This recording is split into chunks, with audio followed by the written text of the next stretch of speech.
Sobat Bipers, welcome back to Biper Pusat Channel.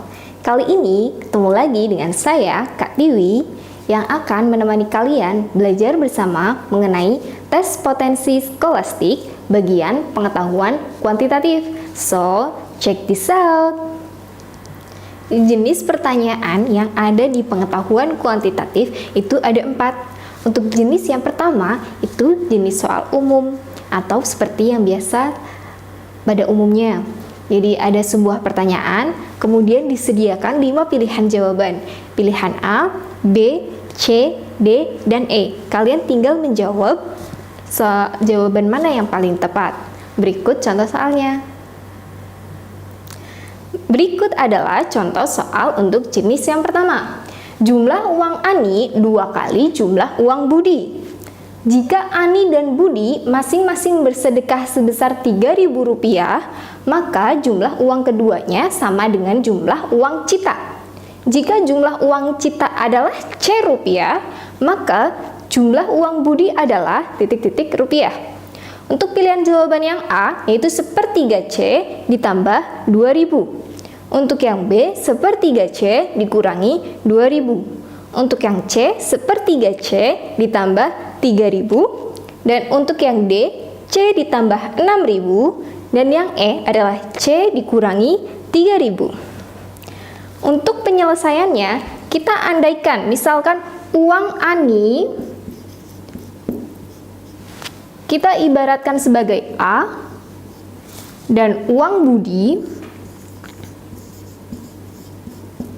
kita ibaratkan sebagai B.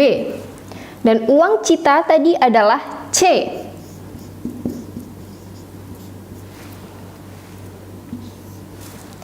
Kita lihat di soal.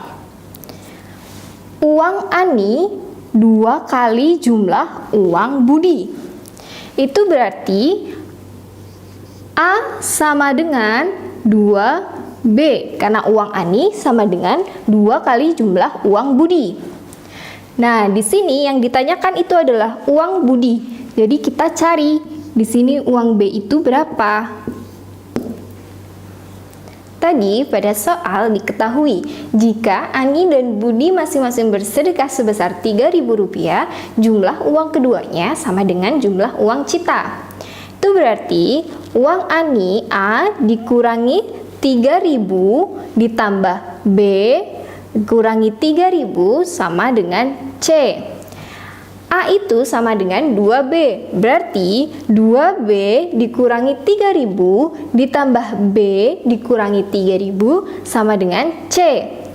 2B ditambah B sama dengan 3B. Min 3.000 dikurangi 3.000 sama dengan dikurangi 6.000 sama dengan C. Berarti 3B sama dengan kita pindah ruaskan.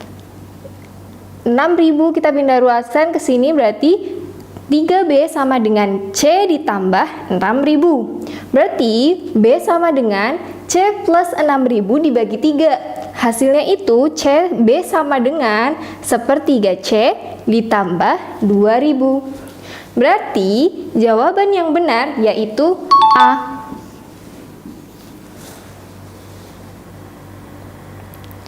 Untuk jenis yang kedua, yaitu jadi ada sebuah pertanyaan, kemudian disediakan 2 pernyataan. Pernyataan pertama dan pernyataan kedua. Kemudian disediakan 5 pilihan jawaban. Dengan pilihan jawaban A, yaitu pernyataan 1 saja cukup untuk menjawab pertanyaan, tetapi pernyataan 2 saja tidak cukup. Untuk yang B, yaitu pernyataan 2 saja cukup untuk menjawab pertanyaan, tetapi 1 saja tidak cukup. Untuk yang C, 2 pernyataan bersama-sama cukup untuk menjawab pertanyaan, tetapi 1 saja tidak cukup. Untuk yang D, pernyataan 1 saja cukup untuk menjawab pertanyaan, dan pernyataan 2 saja cukup. Untuk yang D, pernyataan 1 dan pernyataan 2 saja tidak cukup untuk menjawab pertanyaan. Kita lihat contohnya ya. Berikut adalah contoh soal untuk jenis yang kedua. Di sini ada segitiga, bangun segitiga. pada segitiga siku-siku ABC, AC sama dengan 7. Berapakah panjang garis tinggi CD? Putuskan apakah pernyataan 1 dan 2 berikut cukup untuk menjawab pertanyaan tersebut. Pernyataan yang pertama yaitu BD sama dengan 3 dan BC sama dengan 5. Sekarang kita akan menjawab pertanyaannya ya. Kita lihat untuk pernyataan yang pertama dulu. Panjang BD itu sama dengan 3. BD di sini sama dengan 3. Dan tadi di soal panjang AC sama dengan 7. AC di sini panjang 7.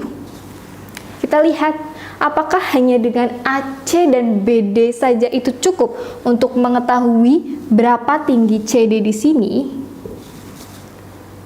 Tidak.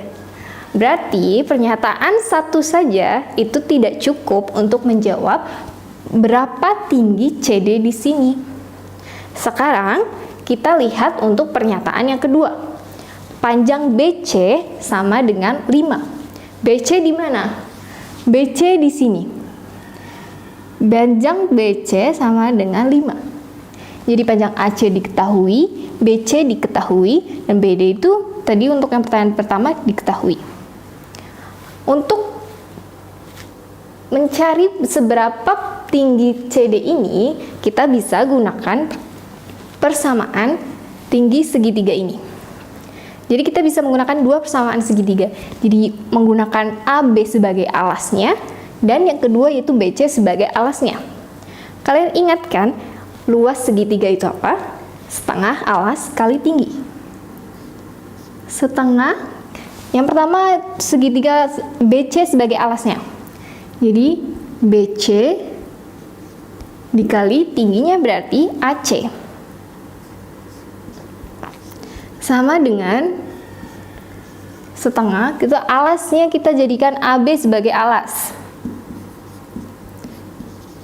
Berarti jika AB sebagai alas, tingginya itu adalah CD. Nah, di sini kan yang ditanyakan itu adalah CD. Berarti karena ini sama, kita coret. CD sama dengan BC dikali AC dibagi AB. Sekarang kita lihat panjang BC berapa? 5, sudah diketahui. Panjang AC berapa? 7, sudah diketahui. Terus kita cari panjang AB. AB berapa? Belum diketahui. Kalian bisa mencarinya dengan rumus Pitagoras. Ini kan sisi miring, siku-siku. Berarti Pitagoras antara BC kuadrat ditambah AC kuadrat. Berarti pernyataan BC saja dia tuh bisa untuk menjawab pertanyaan berapa tinggi CD. Itu berarti pilihan jawaban yang benar adalah B. Pernyataan 2 saja cukup untuk menjawab pertanyaan, tetapi pernyataan 1 saja tidak cukup untuk menjawab pertanyaan. Untuk jenis soal yang ketiga, nanti disediakan sebuah pertanyaan, kemudian ada 4 pernyataan, yaitu pernyataan 1, 2, 3, dan 4, kemudian disediakan 5 pilihan jawaban. Untuk pilihan jawaban A, itu pernyataan 1, 2, 3 saja yang benar, kemudian untuk jawaban yang B, yaitu 1 dan 3 saja yang benar. Kemudian untuk yang C yaitu 2 dan 4 saja yang benar. Dan untuk pilihan jawaban yang D itu hanya 4 saja yang benar. Dan untuk pilihan jawaban yang kelima atau E itu semua jawaban benar. Sekarang lanjut ke soalnya ya. Berikut adalah contoh soal jenis yang ketiga. Di sini ada sebuah lingkaran dan titik A di luar lingkaran. Titik A 1,1 terletak di luar daerah lingkaran.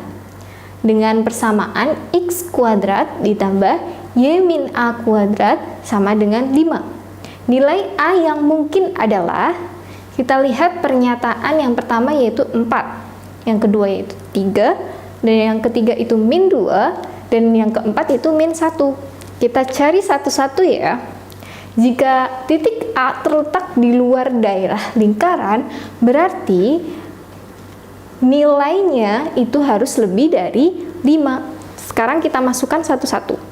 Untuk yang pertama, yaitu 4. Kita masukkan di sini. X-nya itu kan 1 dan Y-nya itu 1.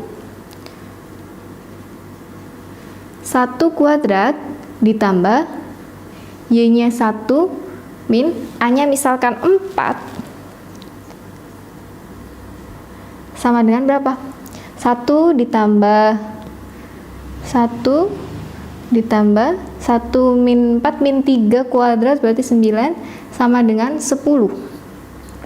Lihat 10 lebih dari 5 atau kurang dari 5? Lebih dari 5. Berarti nilai A yang mungkin, berarti pernyataan pertama yaitu 4 itu benar. Sekarang kita lihat pernyataan yang kedua, yaitu 3. Kita coba masukkan 1 kuadrat ditambah 1 min 3 berapa?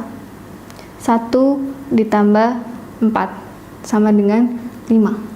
5 di sini sama dengan di sini. Berarti titiknya kalau misalkan nilai A-nya 3, tuh dia pas di daerah lingkaran.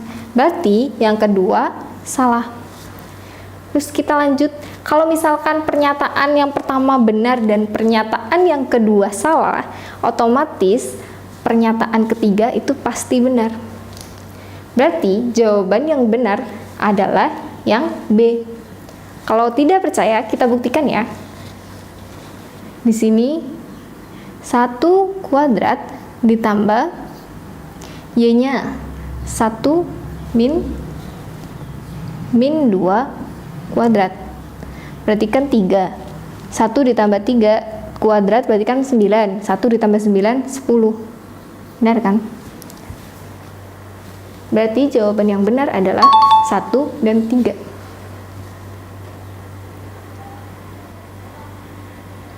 Untuk jenis soal yang keempat atau yang terakhir, itu ada sebuah informasi, kemudian ada pertanyaan, dan disediakan tabel P dan Q, kemudian diberi pilihan jawaban. Pilihan jawabannya hanya ada 4. Untuk yang A itu P lebih dari Q, untuk yang B itu Q lebih dari P, dan untuk yang C itu P sama dengan Q, dan yang D informasi yang diberikan belum cukup untuk memutuskan salah satu dari 3 pilihan di atas. So, langsung aja ke contoh soalnya ya. Berikut adalah contoh soal jenis yang keempat. Informasinya adalah 10 data mempunyai rata-rata 20. Setelah dilakukan pemeriksaan ulang, ternyata terjadi kesalahan pencatatan 2 data. Data yang tercatat 22 dan 18. Seharusnya berturut-turut adalah 32 dan 28. Koreksi dilakukan terhadap data. Manakah hubungan yang benar antara kuantitas P dan Q berikut berdasarkan informasi yang telah diberikan?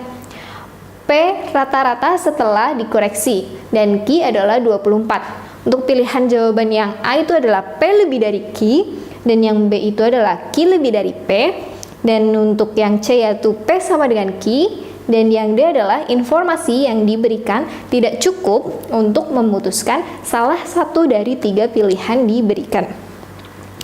Sekarang kita harus, yang pertama dilakukan itu adalah mencari nilai P.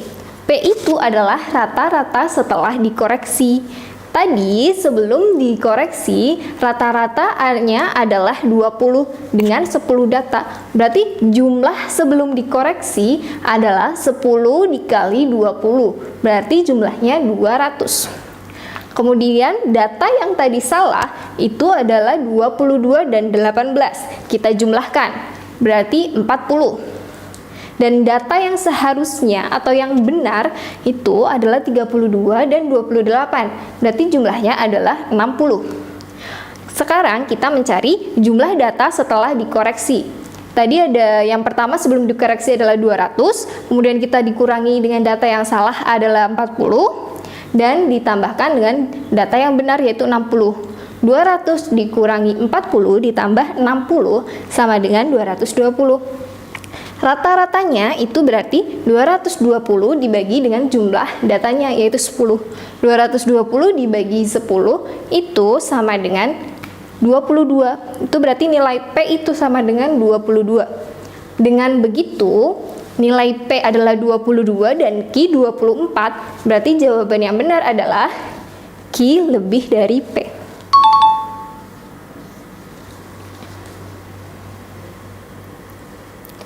Sekian yang dapat kakak sampaikan. Semoga bermanfaat ya.